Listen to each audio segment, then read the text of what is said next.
artificial intelligence will completely transform our world. But what is AI? Why will it affect you? And how can you and your business survive and thrive through the AI revolution? Welcome to AI and You. Here is your host, author, speaker, and futurist, Peter Scott. Hello and welcome to episode 46. Today's guest is Rajiv Malhotra, author of the new book, Artificial Intelligence and the Future of Power, 5 Battlegrounds.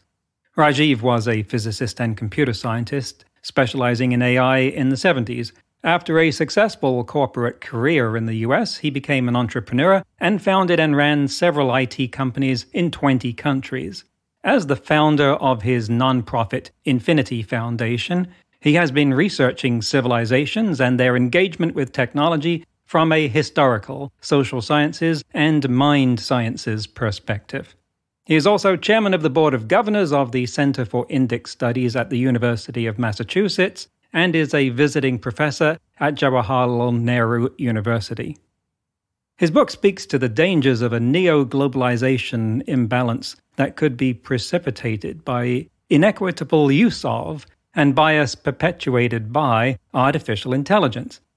He analyzes the 5 key battlegrounds where AI plays a pivotal role: economic development and jobs, power in the New World Order, psychological control of desires and agency, metaphysics of the self and its ethics, and the battle for India's future.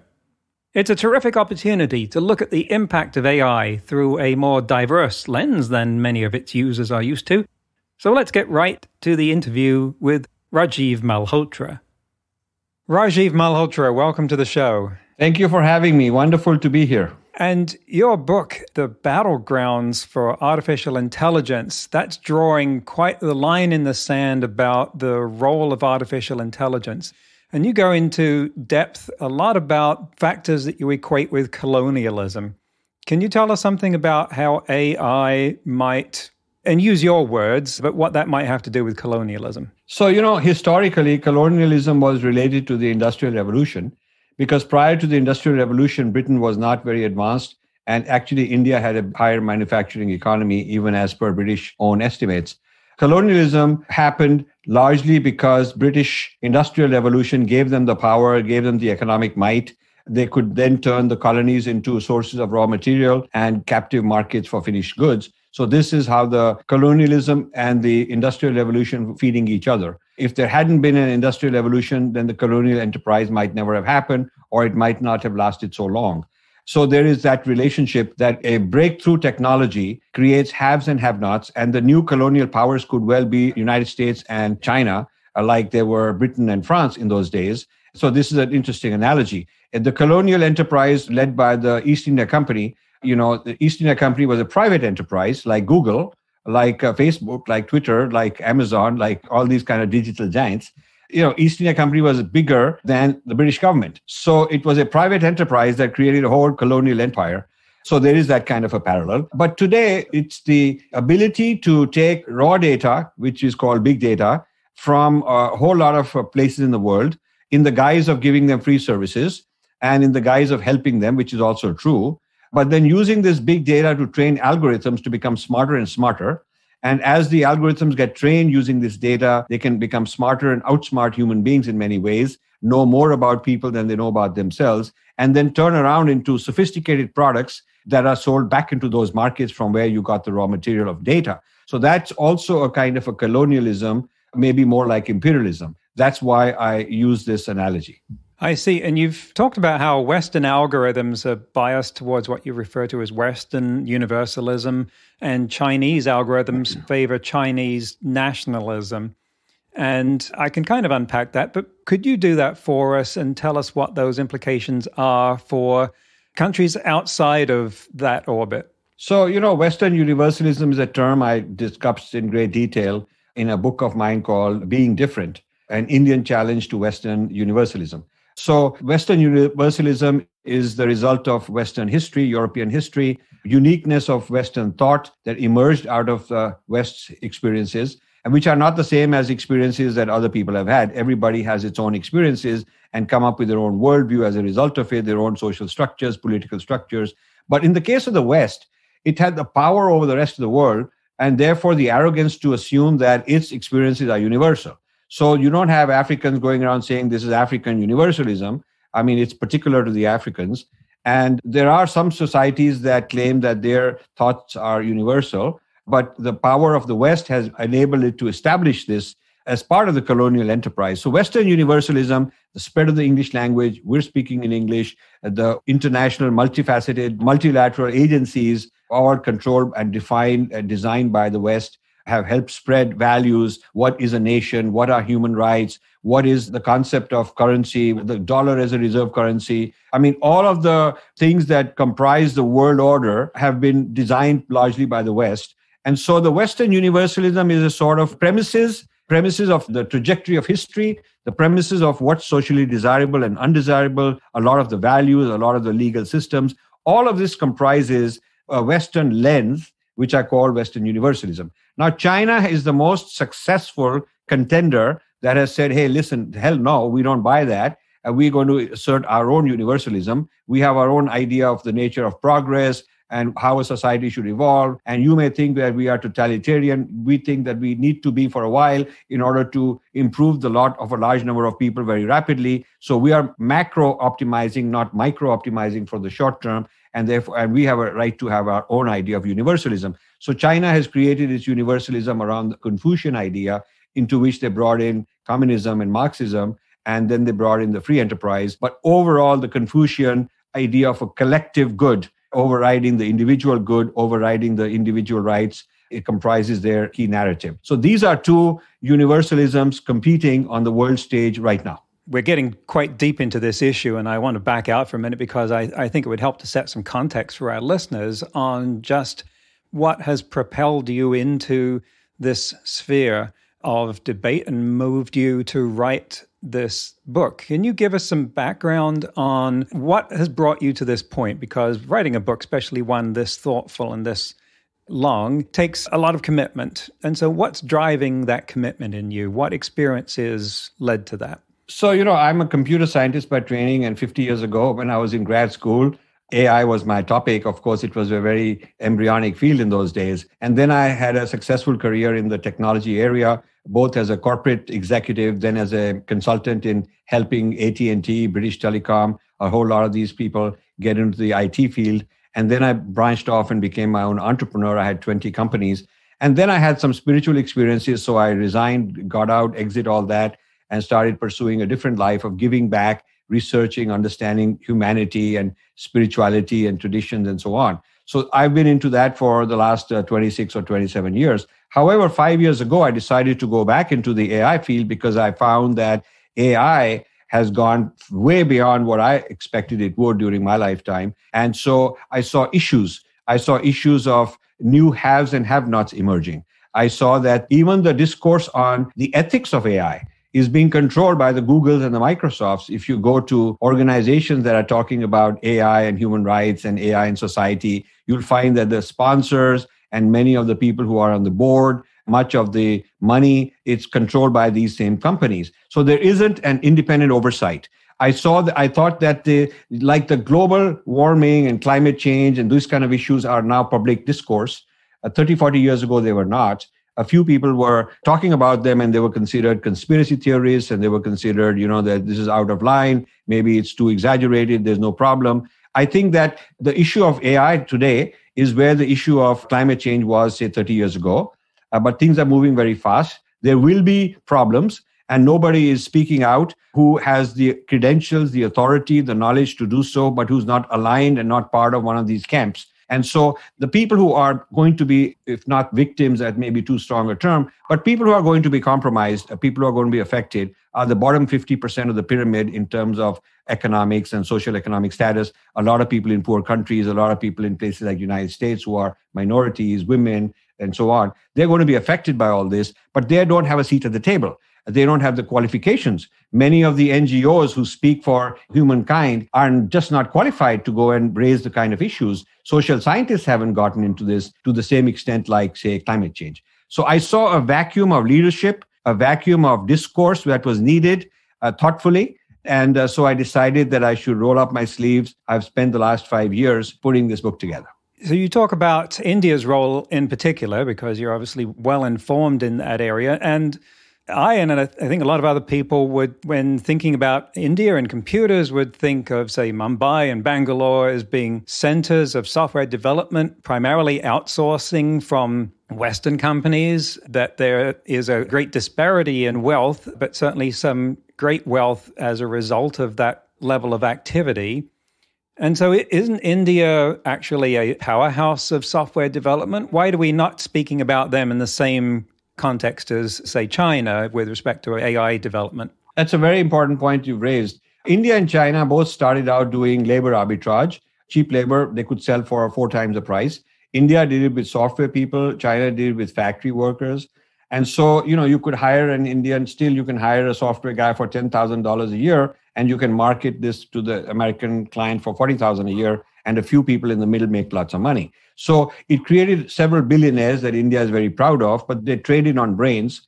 The Indians did not keep the intellectual property. So the analogy I give is, poor villagers are brought to a city like Delhi, and they work on a construction site, and they are paid, and there are some middlemen who make a lot of money on it. But at the end of the day, when the job is over, they don't own even one brick that they have installed. They don't own, the Indian software people don't own a single line of code that they may have installed hundreds of millions of lines of code for Microsoft, but they don't own anything. So they are workers for hire, maybe much better paid than other workers in the country, and a few of them right at the top making a lot of money. But India as a nation and its institutions do not own the intellectual property. So this is taking raw material. In this case, I earlier gave the example of data as raw material. This is brains as raw material. India has exported a large amount of brains as raw material. It has created a middle class. But at the end of the day, the Western countries are ahead in terms of intellectual property, which they can license back. So China is a little different, much smarter than India in this sense, because China took the money they made from arbitrage of factory workers, at least 50% they reinvested in futuristic technologies. They invested in lithium-ion batteries, which is the basis of electrical cars. They have now got 50% market share of lithium-ion in the world. They invested in solar energy. They are the leaders in solar power, solar energy panels, in drones, in robotics, and in artificial intelligence. So they made some huge bets. They made bets that were going to pay off over 10 years, multi-billion-dollar bets. India didn't do that. India was happy renting brains, making money, short-term. That's a short-term kind of optimization, not a long-term view. And it was private people who made all this happen. The government sort of let it happen because they could collect all this money, taxes and all that, and increase the buying power of a middle class. But they didn't take a long-term strategic view saying, why don't we take these brains and invent the AI technology of the future rather than just renting the brains to the Americans who are building the technology? So the interesting thing is that when it comes to control, the Chinese took control of a whole lot of manufacturing, which is very difficult to bring back to the US. And when the Americans would come and say, we want you to manufacture an iPhone, let's say, the Chinese would say, we need to know the design, because to manufacture it, we need to know the design. So under the contracts, they would give up the design to the Chinese, and Chinese would look at the design, learn it. They're very smart people, and they would start doing similar things of their own. The Indians did not say, okay, we're writing your software so we know how the bank works. We are writing your software for pharmaceuticals. We know how your pharma industry works or how your defense industry works. And so therefore, we're also going to steal those ideas. So Indians were sort of like renting the brain, but not capturing the intellectual property back and making use of it. China is now 10 years ahead of India in artificial intelligence. But several years ago, India was considered the software superpower. The irony is that the software superpower was basically a services model, not an innovation model, not a model based on building actual products that own the intellectual property, but renting brains to the client and let the client keep all the intellectual property. This is where I have a problem with the Indian strategy. China is famed for, at the government level, thinking 100 years into the future. I don't know how accurate that is, but it's certainly the reputation that they have, that they make those kind of strategic choices. and that their autocracy enables them to make quite an authoritarian decisions regarding that, which obviously have human rights impacts. Yes. That kind of label does not get attached to India. Yes. Is there something that you would say to the Indian government that they could do in respect of their strategic planning to improve their position? So, you touched a nice point. Chinese can make short-term sacrifices because they don't have to, can pressure the people to make sacrifices short-term so that they can invest for something that will be a big breakthrough 20 years from now. They announced a dozen or more years ago that by 2025, they will be the world-leading AI power. And the U.S. national security thinks that that's about to happen, and the U.S. is very concerned about it. Now, that's a long-term payoff, and it's not a short-term thing. In a democracy like India, you have to be popular. You cannot tell people, we want you to have pain for 10 years and then your children will be happier. You cannot get away with that. Politicians are known to just give promises and make people feel good and tell people what they want to hear. And making them sacrifice, tighten their belts and all that is not something a democracy can do. So there is an inherent advantage that a totalitarian system like China, I'm not advocating it. I'm just saying that this is one of the benefits they get. They sacrifice their rights, their freedom. The government could be terrible, and like many dictatorships have been, and not give them any benefit. But on the other hand, certain dictatorial type regimes like Singapore. Singapore also had a very autocratic, although they got elected, but they were very autocratic, kind of a tough, heavy-handed government. A discipline was imposed. But in the process, they delivered a lot. China seems to have done that also on a very large scale. They made the people sacrifice their short-term freedom, but they delivered them some phenomenal results, unprecedented in history. Such a huge gain in standard of living on such a large scale never happened before. So the question is, India enjoys, okay, we are free, but the point is that China is gaining the prosperity multiple times the GDP, per capita GDP of India, and exceedingly powerful in weaponry and military and political might and clout. And, so when you compare the two, 40 years ago, they were similar economies. In fact, in many ways, India was way ahead of China in those days. And India followed its way and China followed its way. The results are that China has come out 4 times, 5 times ahead of India in many key technologies. So there are some lessons to be learned about the benefits of centralized planning, long-term planning. People say that you shouldn't have a planned economy, but Singapore has, Taiwan has, South Korea has, China has. So some of these centralized economies have done very well. So India can probably learn a thing or two from that. It seems that we're shaping up to have another battle of the superpowers, just like the Cold War was America and Russia.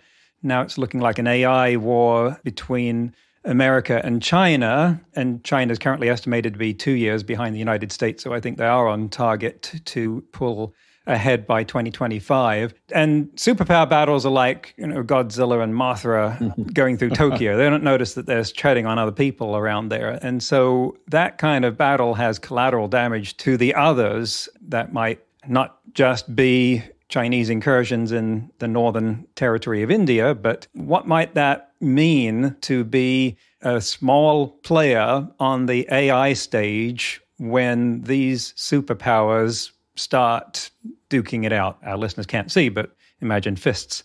So, it's already happening. China has colonized, for all practical purposes, large parts of Africa. They have cut a deal in Zimbabwe where, in the guise of giving them surveillance for security, they have put in tens of thousands of surveillance cameras, and these have facial recognition, so they keep tracks of who is going where. And this includes government people, military people, officials. Of course, they are giving the government, the benefit of some kind of security, giving them information. But Chinese are collecting all this big data about the movements.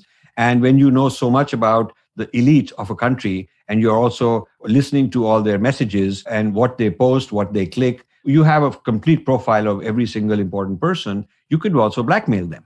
You can also say that I'll favor this guy over that guy, and you have all this knowledge to do so. And so this is how the colonial enterprise was functioning. The British had numerically very, very few Englishmen posted in India, controlling a huge number of people because they had this knowledge and they could play one against the other and they could appropriate and co-opt local people to work for them. So this sort of game China is perfecting. I would say China is, in its experience, they're climbing up the learning curve very rapidly, but they are where the European colonial powers started 200 years ago. And Africa is the perfect place where they're doing it. In some ways, they're also colonizing Pakistan because they've given them a huge amount of money. Pakistan never going to be able to give it back. And they want access through Pakistan to the Arabian Sea for various kinds of reasons, for trade and military and so on. And in the process, they are controlling the economy. They're controlling some of the leaders in Pakistan. And again, they have a surveillance system in Pakistan for the sake of security of Pakistan, supposedly, but also it keeps them in control. They know what's going on there. So China is doing this quite effectively. United States has the private sector, these Googles of the world and, all these Facebooks and so on. It's the private sector in the United States doing this internationally and globally. And I'm sure the government has some access to it and knows how to get the benefit of it. Certainly the US government benefits when US free enterprise goes around the world and does these things. So it's a different, more sophisticated approach. Plus, I'm sure the CIA, well, we know for a fact the CIA, from what Snowden said and so on, the CIA has been doing its own surveillance in this manner. So these two, if you think of them as AI superpowers, are competing not only against each other, but are also competing for colonies. I mean, like France and England were fighting wars against each other, but they were also fighting over colonies. In fact, in India, the British Army and French Army were having wars with each other in India over territorial control. So this is going to be the state of affairs. I think this AI, cyber warfare, this kind of thing has a military implication. A lot of AI gets into military weaponry. Both superpowers are in a race to do that. So a lot of the other countries, they don't have much choice because it takes huge amount of investment to develop these AI systems. And to scale, you cannot do it on a tiny scale. So the rest of the countries, I mean, there are some who are second-tier powers, Japan, South Korea, Taiwan, some of the European countries, Russia, Israel. These are sort of second-tier players. Maybe they won't get colonized, but they'll align with one or the other. Perhaps they'll have a status of their own. But what happens to the rest of the world after you take care of these people? You still have 2/3 of the world are not going to be in tier 1 or tier 2. So that is a concern of mine. And I wrote this book because I want to create awareness on that kind of neo-colonialism, neo-imperialism, which is, I think, on its way. And you've made some points there about how most of the world has to think about geopolitics and who's around them and consider the security and stability of their borders in a way that people in the United States just don't have to. There's no concern about any kind of problem from Canada or Mexico in terms of threatening the stability of the country. The occasional smuggling or illegal immigration has got nothing to do with that. And that provides a different perspective.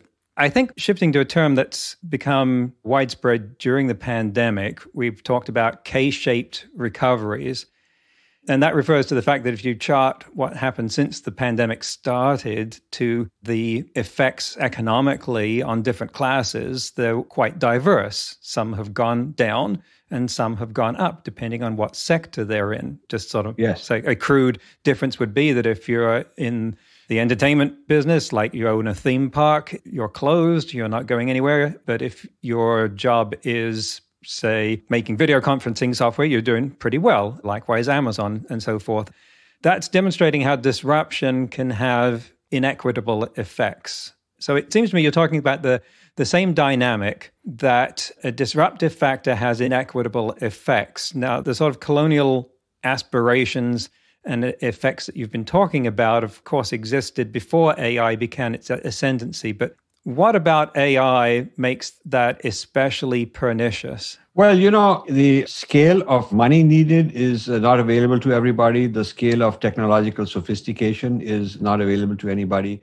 And, there are people who are already in many parts of the world not well educated, even by pre-AI standards. So when skilling for AI, learning data sciences and new kinds of software raises the bar of who's going to make it into this new elite club, a lot of people are going to be left behind. So there's an education factor which separates the people. There's a capital availability of capital factor. There's availability of strategy in this. So I would say that the K-shaped is a very good example of this, because what's going to happen, I feel, is there will be an exacerbation of inequalities. Even within the same country, you will find that some people will become very rich as a result of AI because they're on the right side, if you will, of this new economy. And others are going to be out of work because their jobs are going to be affected. So as an example, if there is driverless cars and you're a driver, then you're out of work. But one could argue that new jobs have been created, but maybe those new jobs are in Silicon Valley, and I'm a driver in Montreal or New Delhi or wherever, in Trenton, New Jersey. I don't get the benefit that some people in Silicon Valley making a lot of money out of it. So some industries are going to boom, others are going to downsize. When iTunes came, the whole music industry shook up. We had a music chain, retail chain called Sam Goodies here in the US, and they had like a couple tens of thousands of stores. Every downtown had a Sam Goodies. My kids used to go there to buy albums. There's no more Sam Goodies because now you download. The entire phenomenon of record labels is gone. So a new economy has been created, no doubt. And Apple made a lot of money and they hired a lot of people. New jobs are created. And so there are new kinds of employment opportunities. But people who were at the cash register in Sam Goodies are gone. So same you could say about Amazon. They have created a whole new economy. They've hired a few 100,000 people who work there in big warehouses and so on, and who drive their trucks. So they have created new jobs. But what about all the small retailers that are out of business? So this disruption is happening at individual levels, at industry levels, in regions of the country, but also between countries where some are going to be colonizers and some are going to be colonized. This, I think, is so serious and so fast compared to the Industrial Revolution 200 years ago. This is happening so fast. It's going to create violence. It's going to create social unrest because you'll have large numbers of people who are just not satisfied with the way things are. And the concentration of wealth is unprecedented. If you look at how much wealth in certain countries is owned by the top 1%, that percentage is becoming huge. And what percent of the wealth is owned in the world by the bottom 50%, that's shrinking. Particularly, you look at African women are a huge casualty. I mean, there are World Bank reports on this, and the jobs of the future of the result of all this disruption. There is International Labor Organization has produced reports. UNCTAD, I've quoted a lot of this in my book. So certain segments, certain countries, certain strata, certain ethnic groups are really going to be affected. And this is something that requires a conversation on the same level as the conversation on climate change. But we are not having that conversation, and I would like to start that. Well, this is one of the places where we try and have that conversation, and I agree it should involve many, many times more people than we're currently reaching. But thank you for coming here to start that. And for what it's worth, it's going to be a lot easier for self-driving vehicles to take jobs away from people in Phoenix, Arizona, than it will be in New Delhi for quite a while, just given the average state of the traffic. Okay, we're splitting the interview there, so we don't have too long an episode for download size and attention span. It shouldn't, I suppose, come as a surprise that AI is being used, like every other technology, to prop up imperialism and perpetuate a structure of dominance, but that doesn't make it any less disappointing. The thing is, we're playing with fire here. We really don't understand the power of this technology to reshape societal norms and increase the volatility of influence. The big question, I think, is tomorrow going to look like today, only just a little bit further down the usual roads of inequity, or are we in for a major disruption, a Six Sigma event or change in power dynamics globally conferred by the scale of AI? If you're a superpower, actually, if you are, welcome to the show. We'll be putting up a donation link shortly, nothing you would miss.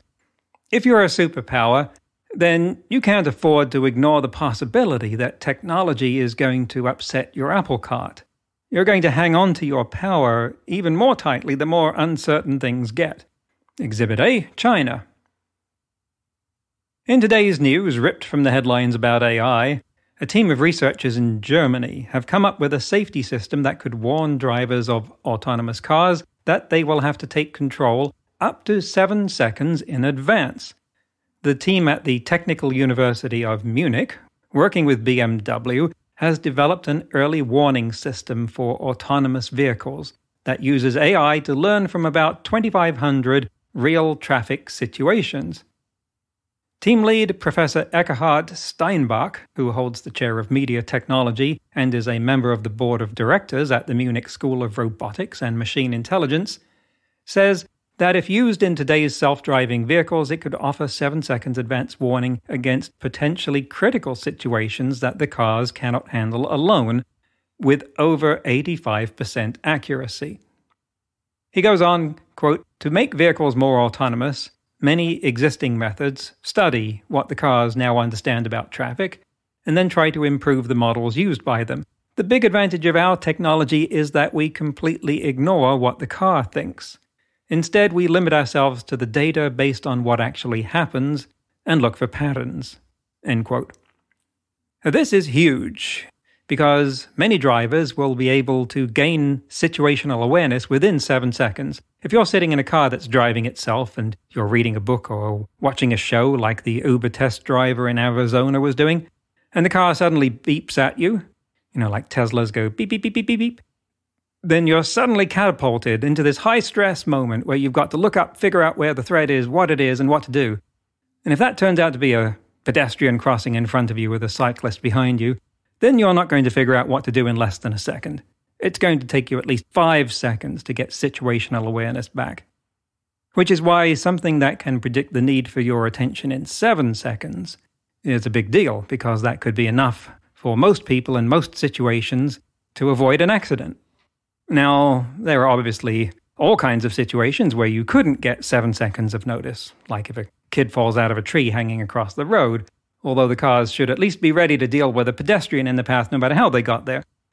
But it looks like there are also enough situations that can be predicted in advance for this development to be worth it, so it could make a major difference to the deployment and approval of self-driving systems. Note that this doesn't mean that we're going to get level 4 or 5 autonomy where the driver is not required either for a particular trip or at all. Those breathless predictions of cars roaming the streets without anyone on board, heading to pick up a passenger who doesn't even need to be able to drive, are, unfortunately, pipe dreams for a minimum of 5 years and probably much longer. But don't underestimate how big a deal this development could be, even though it still means we're going to have to pass driving tests for the foreseeable future. In next week's episode, we'll conclude the interview with Rajiv and talk about how the impact of AI on jobs may be disproportionate in developing countries, how algorithms are perpetuating bias, the impact of privacy violations on disadvantaged groups, and what you can do if you want to make a difference in redressing those inequities. That's next week on AI and You. Until then, remember, no matter how much computers learn how to do, it's how we come together as humans that matters. That's all for this episode of AI and You. Please leave a rating and comment and share with your friends. Get the book Crisis of Control and see more videos and articles at aiandyou.net. That's aiandyou.net, where you can also send us your questions.